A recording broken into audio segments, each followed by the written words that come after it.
Hello there, Colin Speru here. Thank you so much. I'm really grateful that you could find time to join me. Welcome to my YouTube channel where I discuss issues to do with work, life, and the balance therein. In Kenya currently we are at the peak of elections, and in August we'll be going to the voting, and so it is at the peak of this that I will want to share something about politicking and politics at the workplace.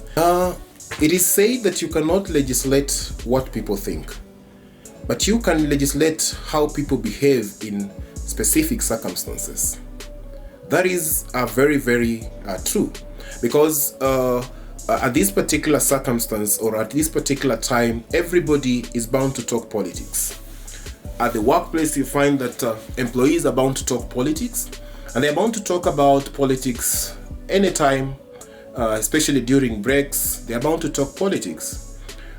We cannot legislate how they think, but we can legislate and we can manage where that politics is spoken or where that politicking is done at the workplace. It is very important, because if not handled very well, we will allow our organizations to be political grounds, and after the elections and after the winner is declared, we might not have an organization to run, because people will be completely polarized, especially where a certain grouping believed that their person, quote unquote, will win, and then that person ends up not winning, and so they feel bad about it.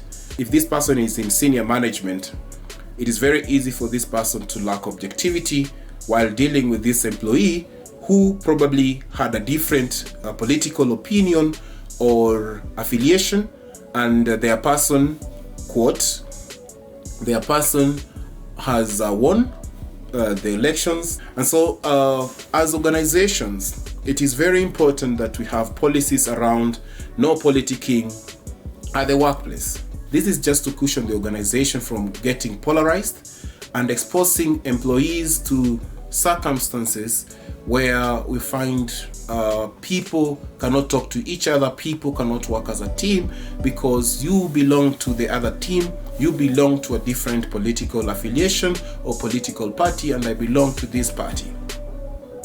And so it's very important for employers to build policies around politics at the workplace. It is important that as senior management that you steer away from discussing politics or making political statements in meetings, because this is bound to polarize your team. This is bound to kind of create divisions amongst your team. People have rights to choose who they want and when they want. And so when you make statements that are political, when you come out strongly about a specific political affiliation or political party, the employees who do not hold the same views as you are bound to feel victimized, and also objectivity is bound to be lost when dealing with employees that hold different views and different opinions from yours.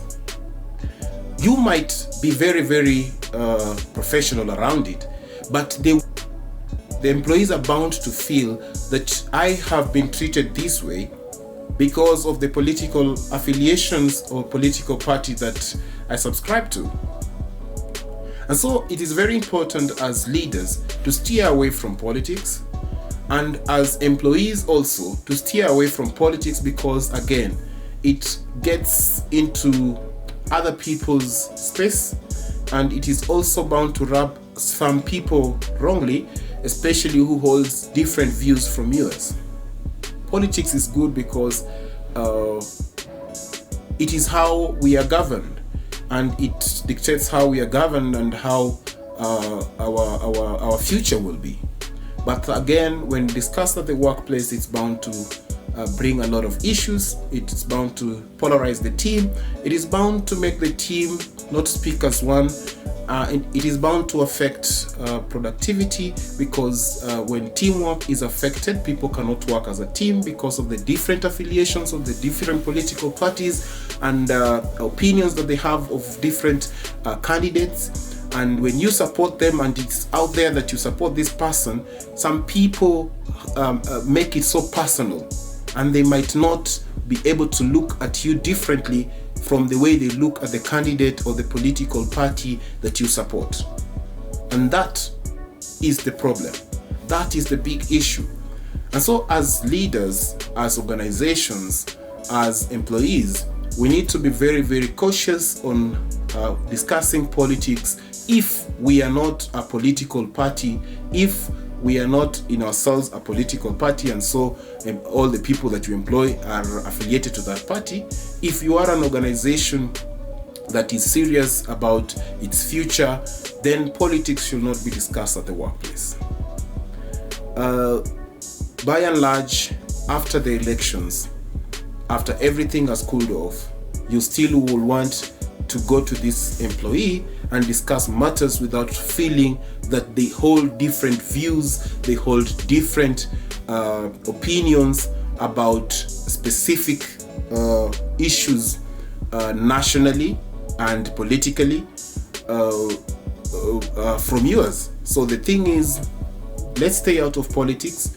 It might cost you, it costs you nothing to stay away from politics at the workplace, but the effect of that might be very, very dire, especially during and after the elections have gone and we have an organization to run and the team is not speaking the same language, your team is not one, your team is polarized, and people have these strong beliefs about their political affiliation, about their candidates, and it is bound to get very, very nasty if not well managed at the workplace.